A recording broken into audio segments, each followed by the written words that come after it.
Nama saya Aida Fazizan. Perkenalkan, nama saya Aditya Darmawan. Nama saya Adinda Nur Alfani. Perkenalkan, nama saya Agustina. Nama saya Afifah Nurfadia Algunen. Apa itu diksi?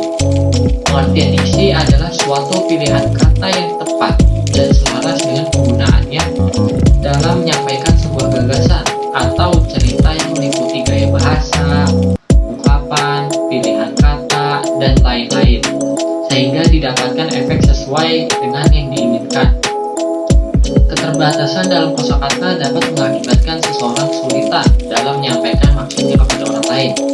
Dan jika orang tersebut menggunakan kosakata yang berlebihan, ini juga akan membuat orang lain sulit mengerti pesan yang disampaikan.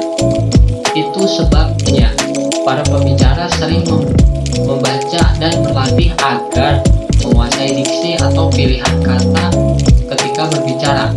Dengan diksi yang tepat, maka pendengar atau audiens dapat dengan mudah memahami maksud seorang pembicara.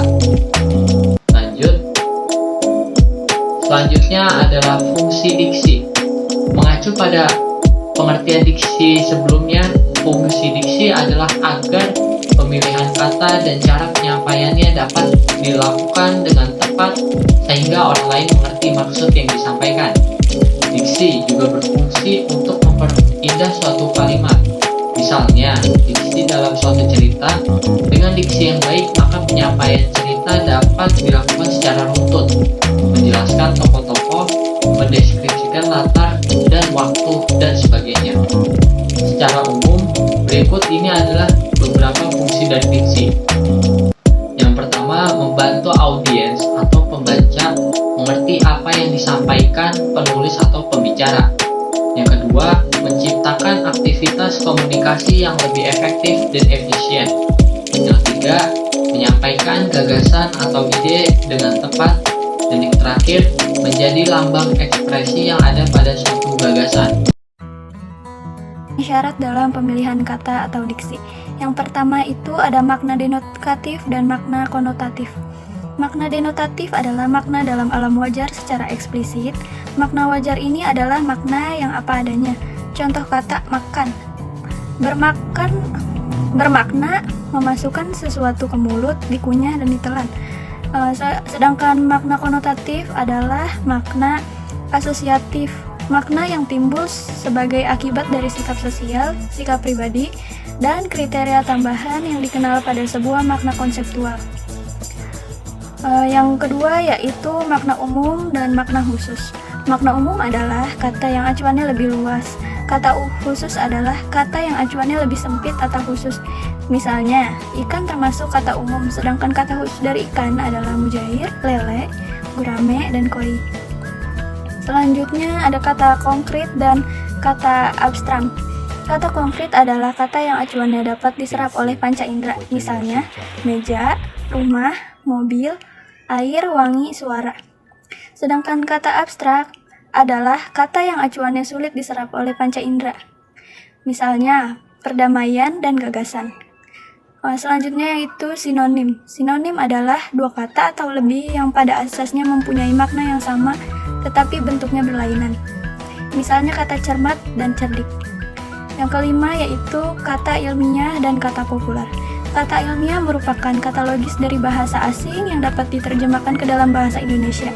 Kata populer adalah kata yang biasa digunakan dalam komunikasi sehari-hari masyarakat umum.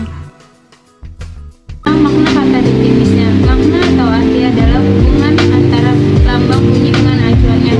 Makna merupakan bentuk responsi dari stimulus yang diperoleh pameran dalam komunikasi sesuai dengan asosiasi maupun hasil belajar yang dimiliki.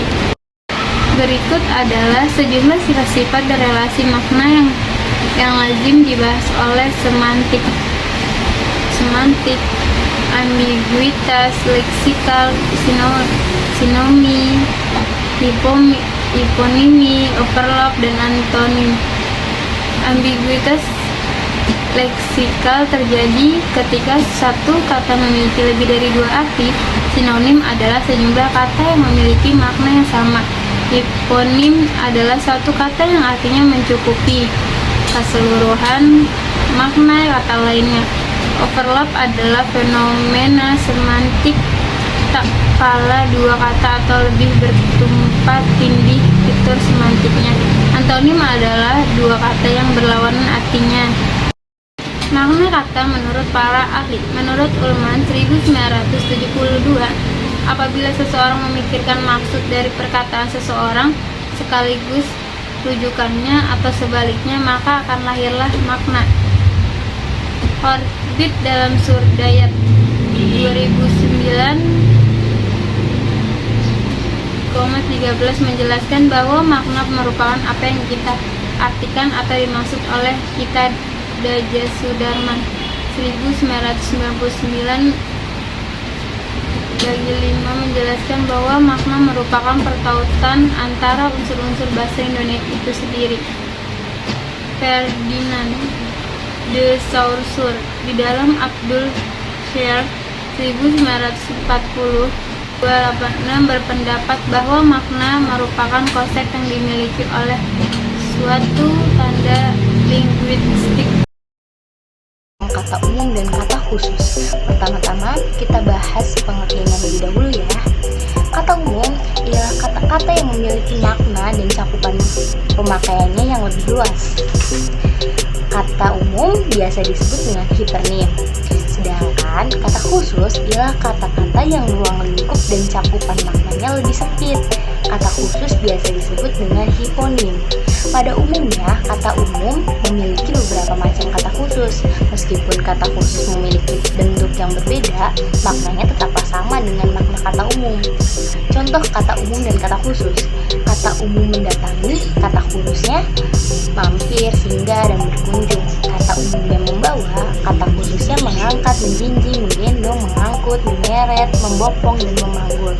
Kata umumnya hewan pelihara, kata khususnya kucing, anjing, kelinci, marmut, hamster, ikan. Kata umumnya mencintai, kata khususnya menyayangi dan mengasihi. Contoh kalimat kata umum dan kata khusus. Yang pertama, ayah melihat adiknya yang sedang dirawat di rumah sakit. Yang kedua, ayah menengok adiknya yang sedang dirawat di rumah sakit. Yang ketiga, ayah melirik adiknya yang sedang sakit di rumah sakit. Kalimat di atas memiliki makna umum yakni melihat dan kata khusus seperti menengok dan melirik. Pada kalimat pertama, kata umum masih digunakan sesuai dengan konteks kalimat di atas, sedangkan pada kalimat ketiga, kata khusus melirik tidaklah sesuai dengan konteks kalimat tersebut. Kata khusus yang sesuai ialah menengok pada kalimat kedua. Jenis-jenis perubahan makna. Yang pertama, membaik atau istilahnya amelioratif. Amelioratif ini merupakan jenis perubahan makna dari sebuah kata menjadi lebih baik. Contohnya seperti pembantu menjadi asisten rumah tangga, gelandangan menjadi tunawisma, buta menjadi tunanetra, dan bui menjadi lembaga permasyarakatan.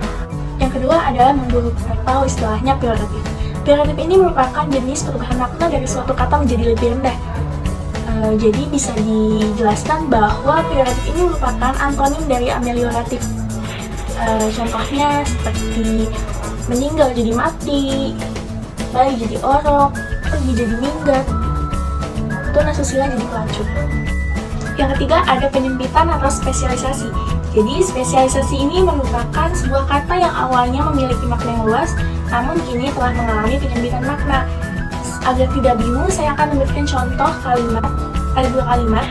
Kalimat pertama, ruangan meditasi sengaja diberikan bau yang khas agar siapapun yang di dalamnya merasa nyaman.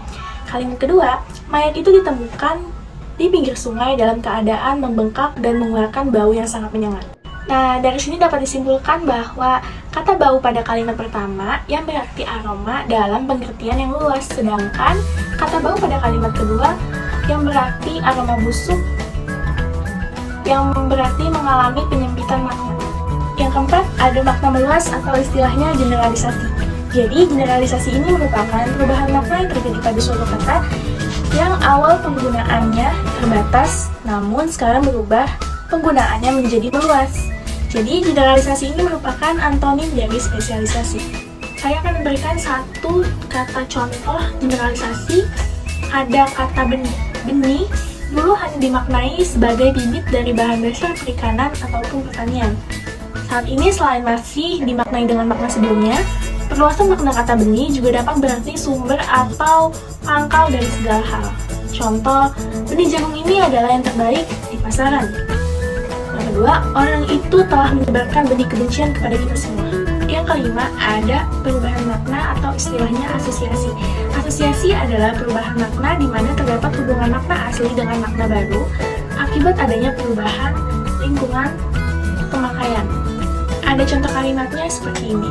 Pak Anton gulung tikar karena pegawainya melakukan korupsi. Nah, maksud dari kata gulung tikar ini bukanlah kegiatan menggulung tikar, tetapi merupakan kiasan dari keadaan bangkrut.